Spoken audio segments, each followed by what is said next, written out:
Wow, guys. So there is a lot to take away from the NBA Christmas Day games.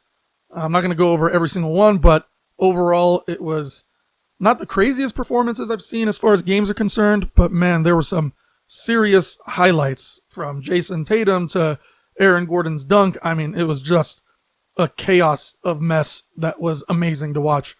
But basically, aside from these wow moments, we'll go ahead and just start into Boston making a statement on Giannis and the Bucks. So pretty much all season long, the sentiment in these parts has been that Boston and Milwaukee are the two best teams, not only in the East, but probably in the NBA altogether. Then, of course, in the most, I would say, anticipated game on Christmas Day, the Celtics absolutely destroyed the Bucks. I mean, Jayson Tatum and Jaylen Brown, they combined for 70 points. The Celtics team that appeared somewhat jaded in the past couple of weeks from those losses, all of a sudden they came through and they were focused and just, ready to dominate. Now, if Jayson Tatum and Giannis are two midseason frontrunners for the MVP award, I honestly feel like Jayson Tatum might have just taken it away from Giannis on Sunday, because his performance was honestly as close to perfect as you could possibly imagine. Tatum scored 41 points, and even in the third quarter of that game, he scored 20 of his 41 points, which is absolutely freaking insane. I mean, just look at this video. Tatum gets the ball, passes it off to Jaylen. Jaylen passes it right back, dunks on Giannis, hangs on him, does a little twist. Can't get any sexier than that, honestly. And then, now you have this stream of highlights where Tatum is just going off. I mean, he makes it look so ridiculous. Just pull up three from 26 like it's nothing. Going up against Giannis again. Crossing through his legs. Going around. Stepping up again. Another shot in. I know it's a little laggy, guys. Sorry. Next up, again, right around Jace Allen. Just easy layup like it's nothing. Another snippet right here. Jason's at the top against Giannis again. Pull up three.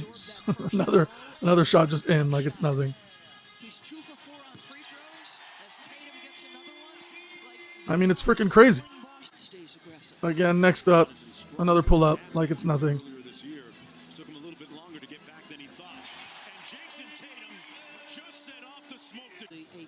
And then just this last little clip where he turns around, steps back, nails a little jumper. I mean, it's just unbelievable. I don't even know how this guy can perform like this. I mean, it's crazy. What else is a guy supposed to do to win the MVP? I feel like this is it right here. So, anyway, Jayson Tatum went off. It was absolutely nuts. Let's talk about the 76ers. So, Embiid and Harden. Honestly, their partnership seems really freaking good. I know there's been some talks or some rumors about Harden potentially leaving back to the Rockets, but on this Christmas Day game, Embiid and Harden, they scored for 64 points together on 19 of 38 shooting, and Harden himself added 13 assists, which was freaking ridiculous. Of course, they had some early season struggles, but now the Sixers find themselves, in the East, and they're not doing bad at all. I think they're, behind number one Boston in the loss column by not much. I think only 2 games.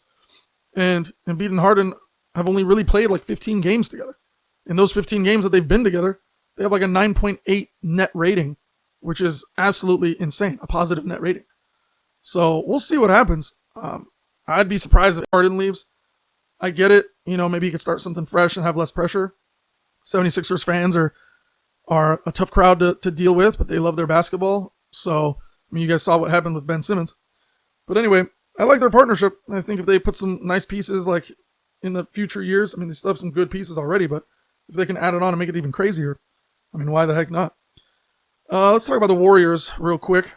So, up until recently, they were getting demolished by teams like the Knicks and the Nets. So I think in this particular game, especially going up against the Memphis Grizzlies, and there's been some hatred in the past, I guess you could say. And even though Steph Curry didn't play, and neither did Andrew Wiggins either, the game was insane. Warriors won, and they just, outperformed them, honestly.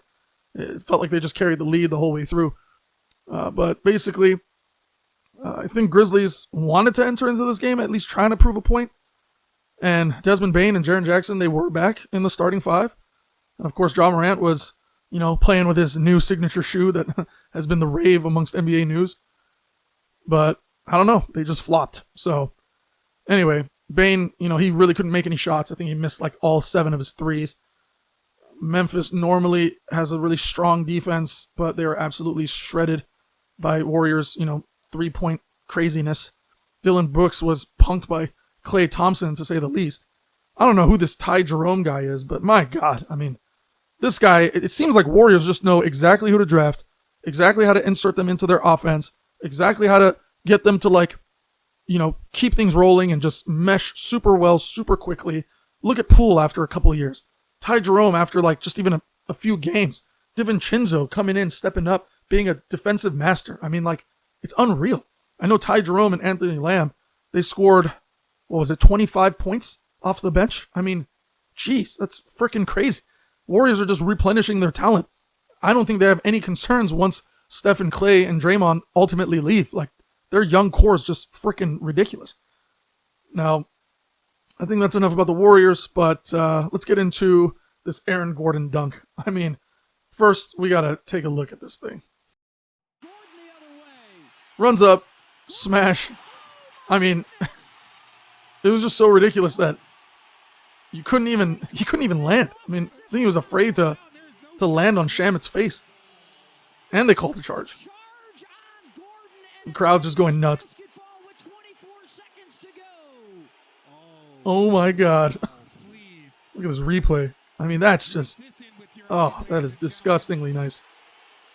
Poor Shamit. He just took a whole chest full of knees to the face. Gordon's side of the face. What is this guy like? I think Gordon's 250, 260? Straight muscle. My God. Such a beautiful dunk. Probably the dunk of the year, honestly. Even though it was a charge. But still, basically, I would say this was probably the best for last. Might have even been the most entertaining game of the season, honestly.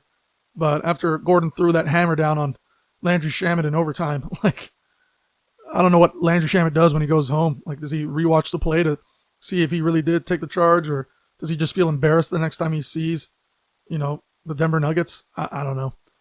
But anyway, Gordon, he had 7 dunks in that game, and he finished with 28 points. Clearly he was the star of the show. And, I don't even know if I can actually say that, because Nikola Jokic, who's a 2-time MVP, this guy actually had a 41-point triple-double. So, they just make it look so easy. I should say the Suns were without Devin Booker. So, that is a pretty big loss, I can't lie. But I think he at least tried in the game for 4 minutes, but he pretty much left due to a growing injury. But even without Booker, I got to give Shamet some credit. He did step up and score 31 points, which was pretty freaking ridiculous. But Nuggets still came away with that win, man, 128 to 125.